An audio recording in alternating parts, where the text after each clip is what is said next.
चलिए जी बच्चों, हम लोग करते हैं क्वेश्चन नंबर 9.30। ओल्ड बुक के हिसाब से 9.30, नई बुक के हिसाब से 9.24 क्वेश्चन। और ये क्वेश्चन इसके पहले वाले क्वेश्चन का ही एक्सटेंडेड वर्जन है। ओके, तो ये क्वेश्चन मैं रीड कर रहा हूँ, इसमें 3 पार्ट्स हैं। पहला पार्ट बोल रहा है at what distance should the lens be held from the figure in exercise 9.29 in order to view squares distinctly with the maximum possible magnifying power। इस क्वेश्चन में जो पुराना हम लोगों ने क्वेश्चन किया था 9.29, इस क्वेश्चन में हम लोगों ने दूरी रखी थी 9 सेंटीमीटर पे और इमेज बनी थी 90 सेंटीमीटर पे। करेक्ट है। और ये जो 90 सेंटीमीटर पे हम लोगों को इमेज मिली थी, वहां पे मैग्निफिकेशन हम लोग को मिला था 10 का। अब यहां पे बोल रहा है मैक्सिमम पॉसिबल मैग्नीफाइंग पावर चाहिए। अगर आपको मैक्सिमम पॉसिबल मैग्नीफाइंग पावर चाहिए तो ये कितनी दूरी पे रखोगे आप, ये ऑब्जेक्ट डिस्टेंस हम लोगों को निकालना है। तो इसमें जो 3 पार्ट्स है, उसमें पहले पार्ट में बोल रहा है u की वैल्यू आप बताइए for maximum possible magnifying power, for maximum possible magnifying power. Maximum possible magnifying power के लिए u की वैल्यू हम लोगों को निकालना है।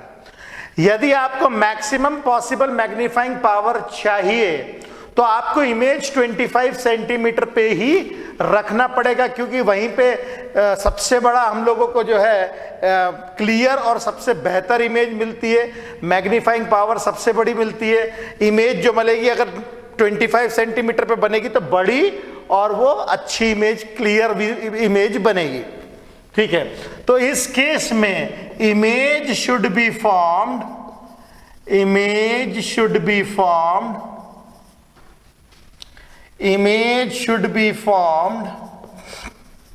at least distance of distinct vision, that is v की जो वैल्यू होगी वो d के बराबर होगी, मतलब v की वैल्यू 25 सेंटीमीटर होगी।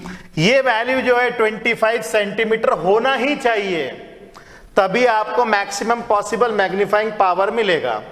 ओके, तो अब इसमें हम लोग यूज करते हैं lens equation 1/f = 1/v - 1/u। तो 1/f फोकल लेंथ हम लोगों को दिया हुआ था 10 सेंटीमीटर का, प्लस 10 = 1/-25 - 1/u।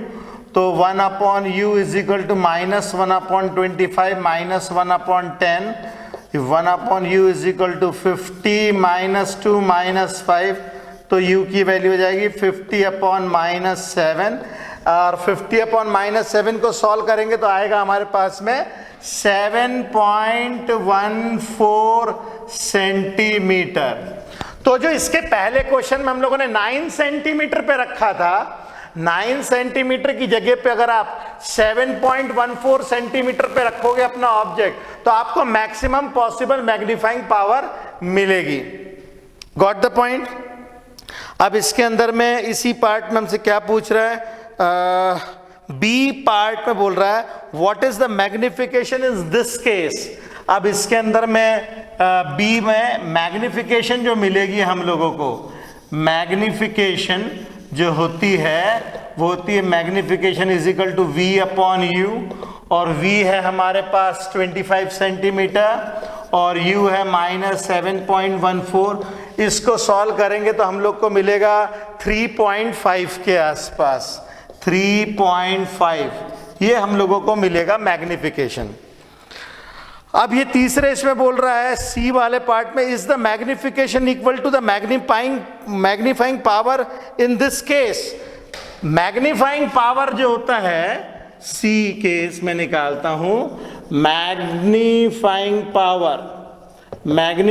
पावर जो होती है वो होती है m is equal to 1 plus D upon F. Magnitude wise value इसके अंदर रखेंगे तो 1 plus 25 upon what is this value 10, तो this is 1 plus 2.5, this is 3.5, और ये दोनों बराबर आ रही है।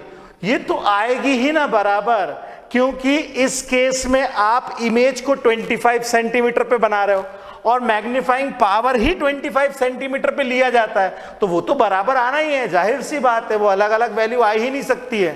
ठीक है, तो अपन बोलेंगे yes, magnification and magnifying power are equal since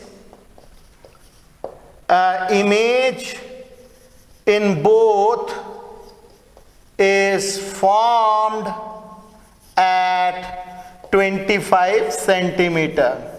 तो इस केस में 25 सेंटीमीटर की इमेज बन रही है, इसमें भी और उसमें भी, इसीलिए मैग्नीफाइंग पावर और मैग्निफिकेशन इस केस में सेम आएगा।